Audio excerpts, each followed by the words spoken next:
Hi,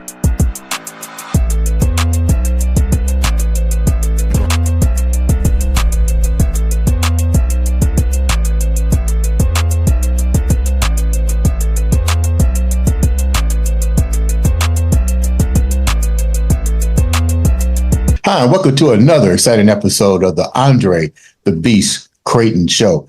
Today, like always, is an outstanding show. Let me tell you why today's show is really different. It's about art. I know people are saying art, not just any art, but we're talking inspirational art. And we're going to talk with a young man from Orlando, Florida, who out of COVID went through a lot of deep thinking and went back a little bit into his childhood and took his childhood and turned it into a beautiful canvasry of art. I'd like to welcome to the show, all the way from Orlando, Florida, Ben Hazlerig. Welcome to the show, big guy. Thank you, Andre. I appreciate it. I finally got that last name right. You did. You got it right. It was good. You know what? Tell us a little bit about who Ben Hazlerig is before we get into your journey into the world of art.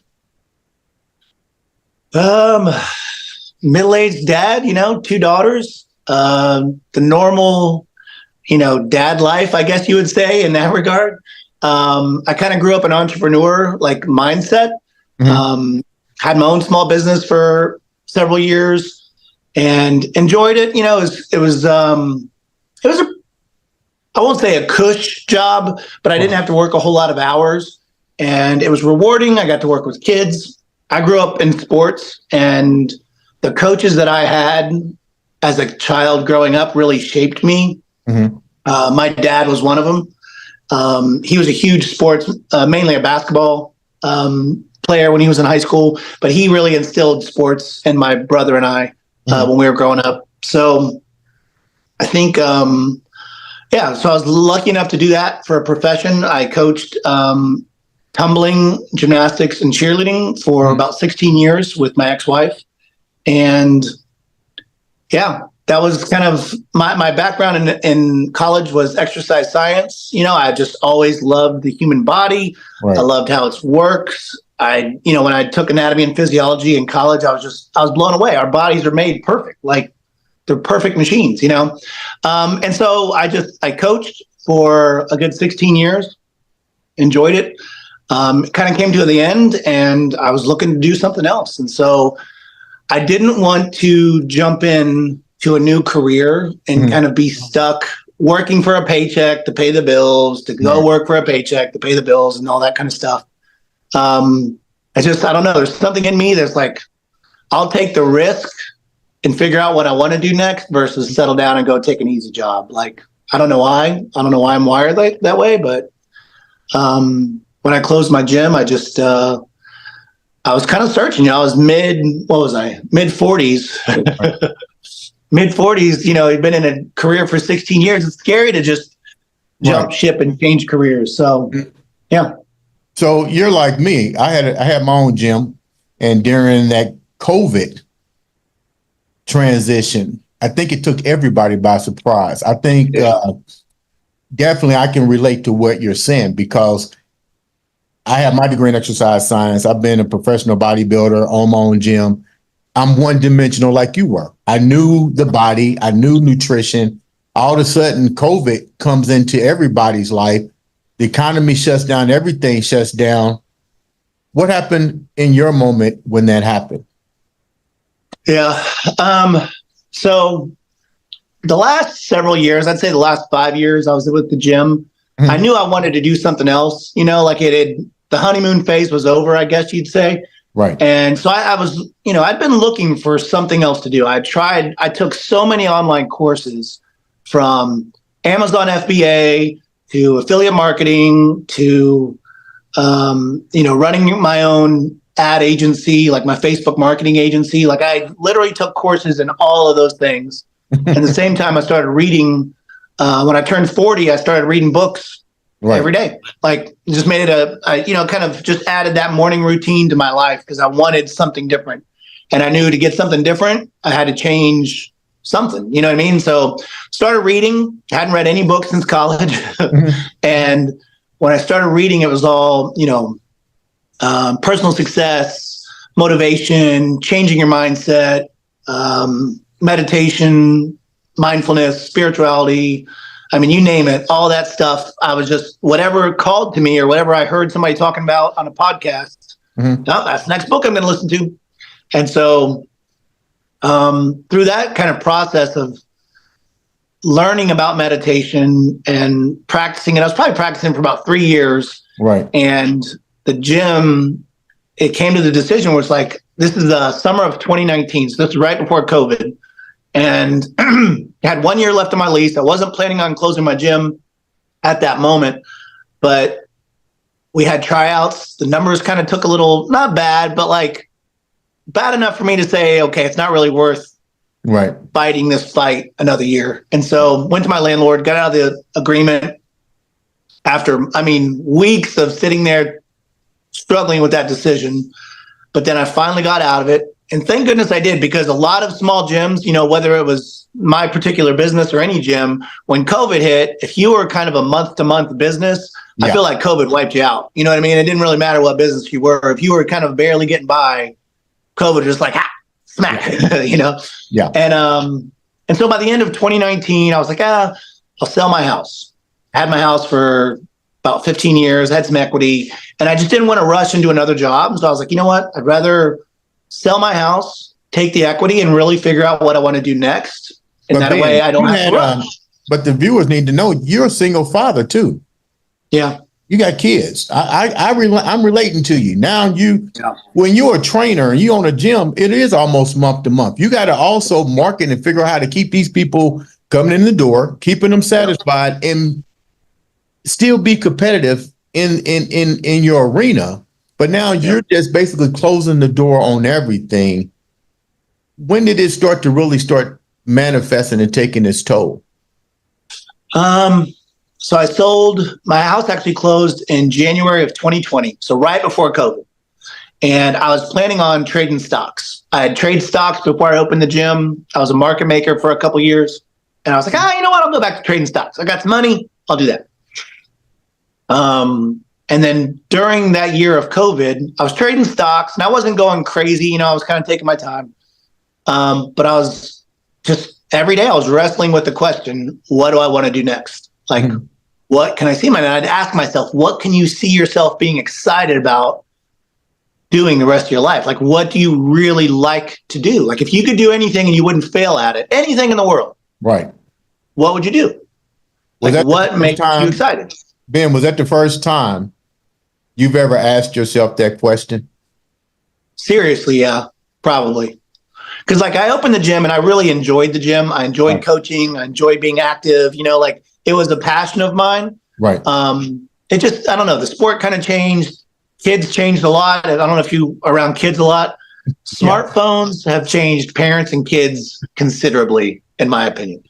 And I don't know. It just kind of, it took away a lot of the sport feel for me, And so I just kind of fell out of love with it because the sport was the part that I liked. Right. And it just kind of got away from that. But anyway, and so during COVID, we're stuck at home and I'm in the house with my girlfriend and my 2 daughters. So I got 3 women in the house and just me. Oh my God. And we're just stuck here. How much vodka was in the house? Fresh supply. So like, you can only watch so many TV shows, and so like after the first few weeks, you watched everything on TV. Right. And so I was like, you know what? I'm gonna go meditate. Like, and I'd go check out, put my headphones on and just meditate for hours. Hours on end. And I was just sitting there like, what do I like to do? What do I love to do? What could I do? What did I do when I was a kid? And I literally just meditate. And my creativity has kind of always come through. Like I've just always had a creative mind. Right. And my dad took me so my dad was an art professor. He was a professor at Columbus College of Art and Design, which is a 4-year art school up in Columbus, Ohio. And he taught summer school. He taught like these little kids art classes. And so a couple summers he took me along and I enjoyed it. I really liked making things. Right. But it was Saturday morning. And after a few summers, I remember it was either the second or the third summer. He's like, you want to go again? And I was like, I really like sleeping though, so I stopped going for no other reason other than I like to sleep. And then in high school, I took every art class that I could just because all my other classes were done. Right. And so my senior year, I took like 3 or 4 art classes. And I made some cool stuff. It was nothing, put it in an art show tomorrow, but I mean, I definitely had some skills, in some of the mediums that we were using. What were some of the classes that you endeavored in? Well, I'm sorry, say that again. What were some of the art classes that you actually took upon yourself to take? Sculpting was one of them. I think we did painting. I don't remember what the other ones were, but they were mostly making stuff, I'm not a great artist in the sense of like sitting down with a pencil or anything like that, or a paintbrush. I'm actually bad at that. But I was pretty good at making things. Like we made a mural, like a mobile thing. I did a pretty cool one. We did this, what was it called? I think it was called a relief. And so we had like a piece of like aluminum, and then you'd use these different tools to get it to bend, to make it shape. And I made like a bodybuilder chest out of that, and it came out pretty cool. But back then, I mean, we're talking early 90s. Right. No, hardly any internet back then. If you just I just couldn't see how someone could make a profession out of art. Right. Back then, you know what I mean? And so I just kind of never considered it because I was like, I don't think you can really do that for a living. But as I was meditating, those were just some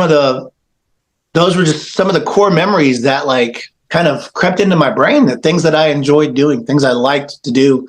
My dad passed away about 5 years prior to this. Mm-hmm. Worked his whole life. The year he retired from teaching, found out he had stage 4 lung cancer, and he passed away in February of that year. So didn't go back to school teaching in August, was his first year off, and he passed away in February. Mm. And so he didn't, he had all these projects he was going to do. He had all these woodworking things in the basement. My dad, he was just a badass artist. That's the only way to describe him. He could do anything. How close were you with your dad? Pretty close. We had a good relationship. We always, I don't know, whatever conversations we needed to have, they always happened, but I mean, he was very much in his own world. I think now that I'm being an artist, my artist brain is always moving. They're always thinking and doing things. I get where my dad was a lot of the time now. Right. Cause he's a pretty quiet guy. I mean, he was funny and had a sense of humor, but he was in his own thoughts quite a bit. Did your dad ever share with you anything about things that he wished he had done prior to passing on? And did you share with him these meditation moments of going into the art field with him? I didn't get a chance to. Yeah, he had passed before I started doing indie art, and that's probably one of the things I wish I could have back, just a day, so he could see all the stuff I'm doing, because I think he'd get a kick out of it, for sure. But I grew up with him. He had several workshops in our house, right? And he'd always be having a project going on, and so I'd go, bored, he'd walking around the house, so I'd go into his workshop and just kind of pick his brain and, what are you doing this, Dad? And how'd you do that? And how'd you think of that? Because he would just always come up with these ingenious ideas on how to tackle projects. I mean, he would get contacted because he worked for the school. Anybody looking for a big project would find him. Right. He made a 12-foot goalie hockey mask for the hockey team that Columbus, Ohio got a professional hockey team, I don't know, 15 years ago or something. And so they have a huge hockey mask hanging in the foyer when you walk in. And so like he made that. So something like a 12-foot hockey mask. And he could just figure it out. Like he had a background in welding as well. So he would make like he would weld the frame and then essentially make a fiberglass boat. I mean, it wasn't a boat, it was a hockey mask, but that's essentially how he would tackle that kind of a project. And so to see him do big projects like that, you just learn a lot, like you just figure it out. My dad's thing was 3-dimensional art is problem solving. When you come to a problem, you figure out how you're going to fix it, what tools you need, and just fix it, How did you get to where you're at now? Because we have you on the show not only to share this beautiful journey and memories of your father and how you manifested all this to what it is today. I'm looking at this artwork in the back. How did this even come about? And you meditated like crazy. Now you got to put this into reality. What was your first project and how did it come to being? I can show you. I can actually go grab it if you want. Yeah. All right, hang on. I'll be right back.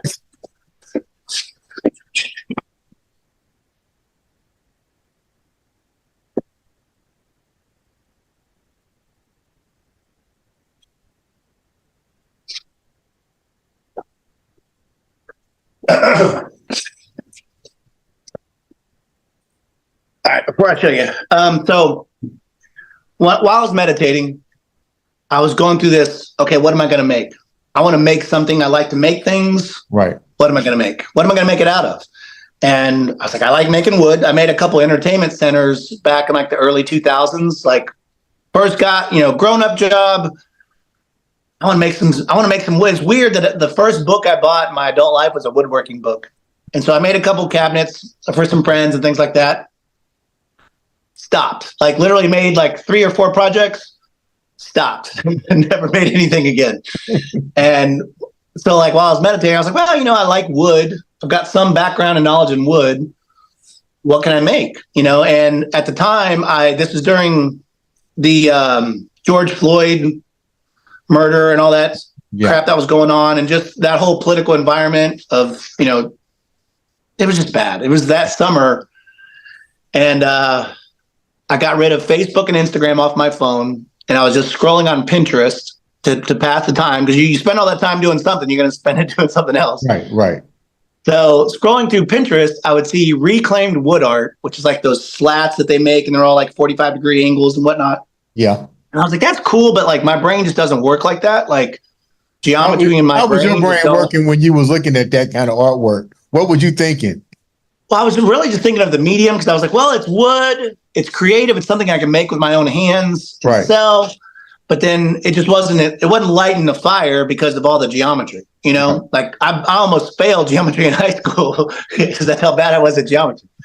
And so then my brain's like, well, but I'm flipping through Pinterest and I'm looking at tattoo designs, because I'm kind of always looking for my next tattoo design, like just for my body. I'm not a tattoo artist or anything. Okay.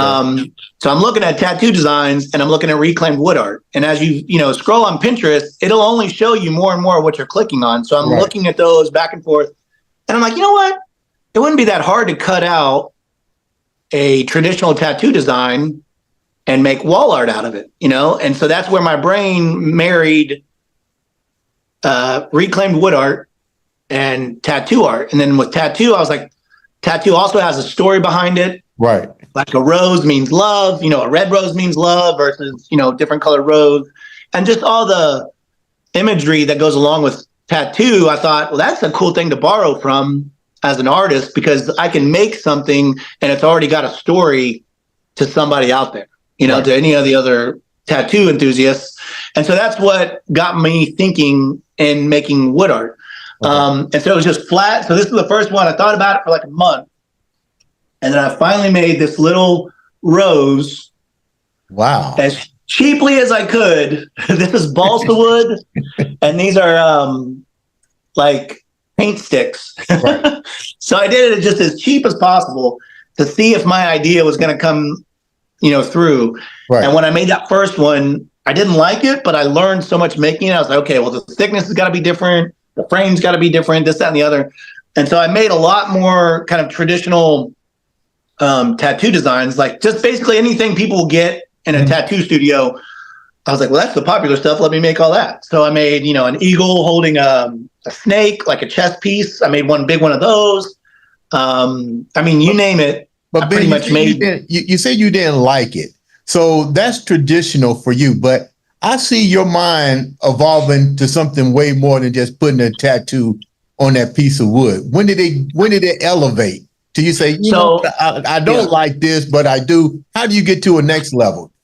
So I just kept making. Like, had it not happened when it happened in my life during COVID, when I just had time and I was in between careers, so I just had time, I was like, you know what? I'm going to treat it like a full-time gig. Right. And from the time I started, I probably spent 40 hours in the shop every week. And I just kept making stuff, and I was like, well, you can't just make one thing and it's going to make you famous. You got to just keep making. And so I made and made and made and made and made and made and made. And within 2 weeks, I sold 2 flowers. And I was like, wait a minute, I just made something that somebody bought for, and it was only like $75 at the time, these 2 little yellow flowers. But it was cool. Like, it was the little breadcrumb I needed to keep going. And so I didn't really share a whole lot, because at the time I started with like 0 on my Instagram, started with 0 on my TikTok. I didn't use my personal. I wanted to use a new art page. And so there wasn't a whole lot of feedback in the beginning, but I just kept going. And then when I finally had about 2 or 3 months of content, and then I finally told everybody that was on my other pages, hey guys, by the way, I've been doing this art. Check out my art pages. Let me know what you think. And when I did that, a lot of commissions just started coming in. Right. And when all the commissions started coming in, people didn't want tattoo. They wanted Costa Rica or a golf course, or somebody what wanted. What's going through your mind now? Because they're going what I might consider way off the spectrum. How do you redo this now? Because now you got to take. Are they pictures that people are sending you? Are these pictures and photographs? Not really. Mostly just ideas, But I kind of treated it. So I used to watch Ink Master, the tattoo show. I watched it for like the first 10 years it was out with my daughter. It was like one of our favorite shows to watch. And from watching that show, I kind of picked up a little bit on just some of the rules of tattooing and just kind of a tattoo artist mentality. And so I think going into this, I kind of had that tattoo artist mentality. I knew that the stuff I was going to make, and granted it was for sale and I was hoping somebody would purchase it, but I know if it wasn't their thing, it would jog their memory or jog their enthusiasm into something they did want. You know what I mean? And so when the commissions came in, just, like a tattoo artist, I kind of rolled with the punches and thought, okay, well, how can I turn that idea into something visual that isn't necessarily like, just spelling it out in words, but it's something that you can use kind of a different image for it that means the same thing. If that makes sense. Yeah. And so like using an apple in place of a teacher, little things like that, like just little imagery kind of things. And so it really made me creatively work. Like I had to really think outside the box and come up with some stuff. And everything I made, I wanted to be the coolest, best thing I could make. And I think that attitude has really helped me because, I did one portrait of a stormtrooper, came out pretty cool, but it wasn't like amazing. And then I did a Boba Fett. These are both commissions. That one came out pretty cool. And then somebody wanted a Joker. And then next thing you know, I've done 4 or 5 commissions on portraits. And I was like, I haven't done a whole lot of these, and they've turned out pretty cool. Like maybe I should focus on doing these portraits. And so then from that point on, I just kind of put all my time and attention into how I can make portraits cooler. And then, and then I've really been focused on portraits now for about 1.5 years. Now, how do you even come up with an idea to take a portrait take that portrait, take a piece of wood, and construct it into a memorable piece? Let me go with a part 2 on this. Share with the viewers the one piece that you did that put you face to face with a famous rap artist. Yeah. Taking wood and making it into something cool is definitely not easy because it's not forgiving. Wood's, it's got grain, it's got the stuff that I use, Pine Select. I don't know if you knew this, but wood grain and a pine board, the actual grain is a dark ring, and those rings are actually hardwood. So there's hardwood rings, but softwood in between them. Right. So when you're trying to sand something, you'll sand away the softwood before you sand away the rings. So like you learn a lot trying to do this stuff. But I prime really well, and I sand. Like sanding is 9/10 of the game, I guess, in what I do, because it's gotta come out looking smooth and clean, at least for my style. But a friend of mine asked me to make a Biggie Smalls. This is in the beginning. This is like one of the first portraits I did. It's probably portrait number 5 or 6. Okay. And so I'm making this one of his really cool sweaters that he was wearing, and the portrait part of it, like the face wasn't all that because of the size of the image. But what was really cool was the yellow sweater because it had just every kind of design and things for me to cut out. And so I made one, and somebody else saw it on TikTok when I posted it. And that gentleman was going to be running Biggie Smalls' 50th birthday celebration in New York City. And Biggie's mom was going to be there and all that good stuff. And he's like, "Can you make me another one? We're going to give it to Biggie's mom." And I was like, "Absolutely." And he needed it in like 2 weeks. Wow. So I went into overdrive and like just pumped it. I really got it done, I think, in 10 days. But it's all I did all day, every day was just work on this Biggie Smalls project. But it was cool. I got to go to New York, and they were having like a whole Biggie weekend. And so they had the symphony orchestra was out in the park playing some of his old songs, like Biggie songs. Uh-huh. And then we went to the venue where they were actually having Biggie's mom coming by for some other stuff that was going on. And so it was really cool getting to meet her and just kind of have a little bit of small talk. And I think giving a gift to any mom, regardless if it's Biggie's mom or any mom, but any mom, I think, who has lost her son, I think it's a special thing to give them, something like that, a portrait of their son.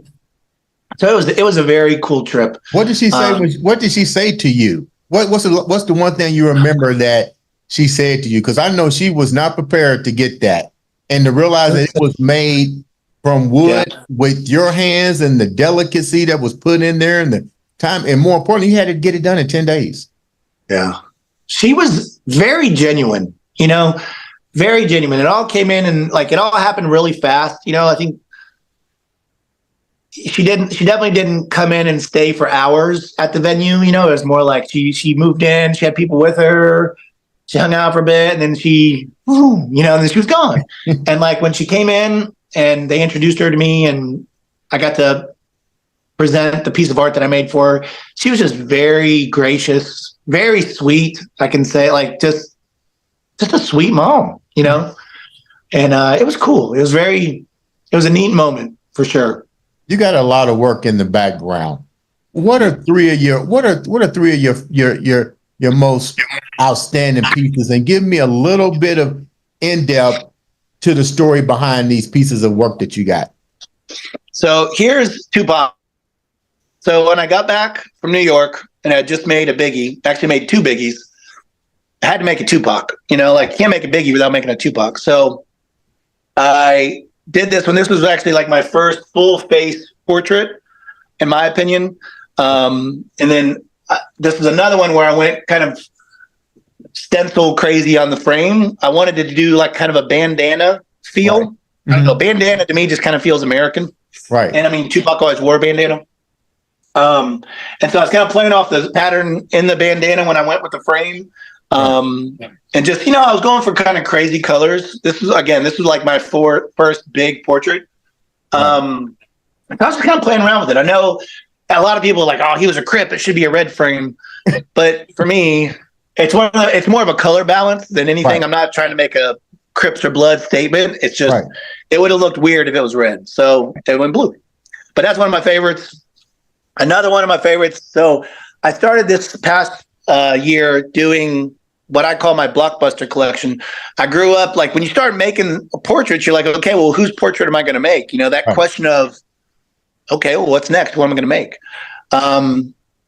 You know, I was born in the mid 70s, grew up in the 80s and 90s.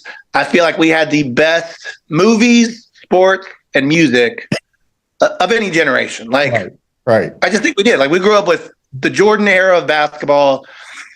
The same could be said in football. Right. Our movies, our comedies, like just, I don't know. I feel like we had such rich culture growing up. Great generation. Yeah. It was. Yeah. And getting to go to a couple galleries and look at what other people are making, what other artists are making, the portraits that people are still making are like the Marilyn Monroes and the Audrey Hepburns and like the kind of the older school portraits, and nothing wrong with them, but it's just not my generation, you know? And like, I didn't see a whole lot of people making stuff for my generation. And even though Dumb and Dumber, I think, is a silly movie, don't get me wrong, I know it's a dumb, funny movie. Dumb and Dumber.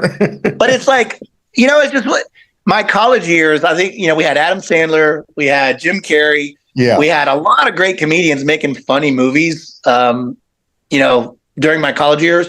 And those are the things that I kind of want to share love and connection with, because like, if you're familiar with Dumb and Dumber, you've seen, like, you can see this, you know, it's the scene where they get off the scooter and they're frozen together because he peed on them. It's you can make art funny. Right. You know what I mean? Like, I think so much, and don't get me wrong, there's nothing wrong with a beautiful landscape or beautiful art of anything else. But to me, I think it's okay to make art funny, you know? Right. And so I take these pieces and kind of bring them to life and give them a cool paint job and really just make them beautiful. You know, that's what I'm trying to do. It looks beautiful. Yeah. Take a scene that I think instantly draws everybody's attention and make it pretty, you know? Doing portraits, like if I made a portrait of Clint Eastwood, you wouldn't want a portrait of Clint Eastwood sitting on his couch. Right. You wouldn't even recognize him. You know what I mean? You'd want Clint Eastwood as Dirty Harry or Clint Eastwood as, you know, one of his famous characters. And so that idea to me just, it I don't know, I just like that idea because we can celebrate the people that we grew up with, but kind of put them in one of their roles where you easily identify them. Here's Ace Ventura. And it just... Which one is that? That's Ace Ventura, correct? Yeah, it's Ace Ventura. Wow. And then another one of my other favorites right over here is, damn, this is from the movie Friday. Oh my God. When they're on the porch and the dude comes out with his big black eye and he's like, look at my eye. Damn. And I just, you know, I can do fun shit. So why not make fun shit, you know? And how long does it take you to really craft one of those particular pieces of artwork? Like how much time is actually put into that? Because you said it has to be delicately sanded, delicately cut out. What's usually the estimated time to make something that beautiful? Usually about 80 hours, I would say, is kind of the standard. If the frame's a little bit more elaborate, you know, it can go easily over 100 hours.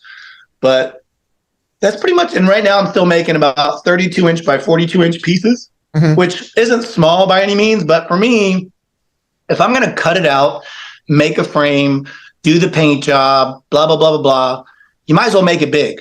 Right. You know, like, because it's going to be the same amount of work doing something small versus doing something big. If anything, it's harder because I'm cutting it out of wood. The smaller I make it, the harder it is to make because it's more, and you know what I mean? Like when you're cutting it, it's just more intricate. So I like to kind of blow it up. I'd like to get into bigger pieces. I'd like to get into the 4 feet by 6 feet and beyond. But it's just kind of, it'll be the next step. You know, I one thing I've learned is don't try to rush. You know, I want to do this for a long time. I plan on making art for the rest of my life because I'm enjoying it. I love it. And there's so many things I want to make.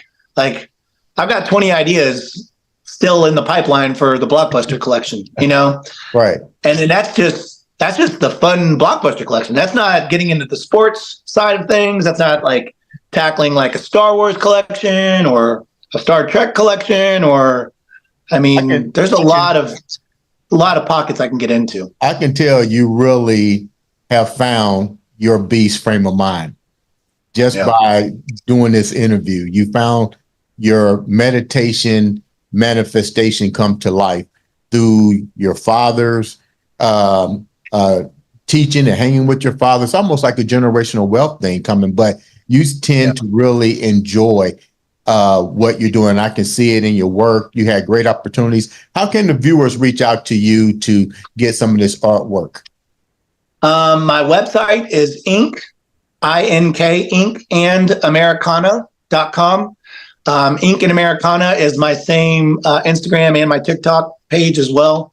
But they can get to my email through my website. You know what? What's the end game for you?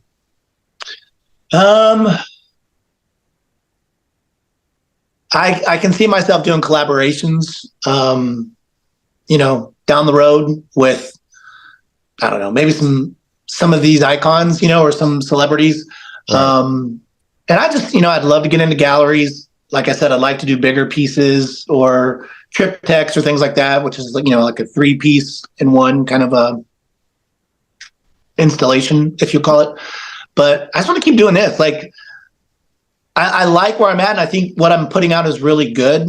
Mm-hmm. I always want to do better. And there's always things that I can add to them to make them better. At some point, I want to play with oil paints instead of water-based. Right. Like there's always something for me to evolve into next, But I'd like to get in a couple galleries here in Florida. Yeah. What's that? Ben, who's the one individual that you would love to present a piece of your artwork to? That's a big question. You're thinking deep now. Yeah. You get one shot at this. I don't know. I would say there's a lot. I really like Jim Carrey. Right. And I know he's not doing a whole lot right now because I feel like he's kind of taken himself out of Hollywood. There's so many, like when I go through my brain and think of fun, iconic scenes, that I can make. I mean, he's probably racked up the most of anybody else that I can think of. Like I could probably do at least a dozen Jim Carrey portraits from, his different scenes. But he's the one that like stands out. I'd love to give one to Joe Rogan. I don't know. I like people who follow their passion. Okay. And like stick to their like heart, in their life. And I feel like, I don't know. I like Joe Rogan. I feel like he's one of those guys that is stuck to his own guns. Yeah. And not listen to Joe other Rogan people. too. Yeah. And Jim Carrey, I think, is the same kind of cat, but there's a lot of them. I'd like to make a Jordan. I'd like to make, there's a lot of them, man. It's hard to pick one. It really is. Before we wrap up, leave the viewers with something inspirational, because clearly, first, let me say shout outs for coming onto the show and sharing this artwork, which is truly your passion, and sharing your relationship with your father. Congratulations on being a single father and taking care of your kids and growing them up the way that they need, that role model in their life. But leave them, the viewers, with something that only you can leave us with. I'd say meditation. I don't think I'd be doing anything I'm doing today if I never started meditating. I was in a bad spot for a couple years, midlife crisis kind of thing. And I could not see the end of my misery. I was just stuck in the same loop every single day. That's when I started reading. And through reading, I found meditation. And through meditation, I found that time and space that it takes to focus. We are pushed around so much by our egos on a daily basis. Things, being affected by things outside of us pushes our buttons and pisses us off and keeps us in the same mentality. That's what gets you stuck. That's what keeps you stuck. And I think I learned how to get unstuck, and it was through meditation. So anybody out there going through a tough time, I would just encourage them to start reading and taking up meditation. Ladies and gentlemen, this has been another exciting episode of the Andre the Beast Crayton Show.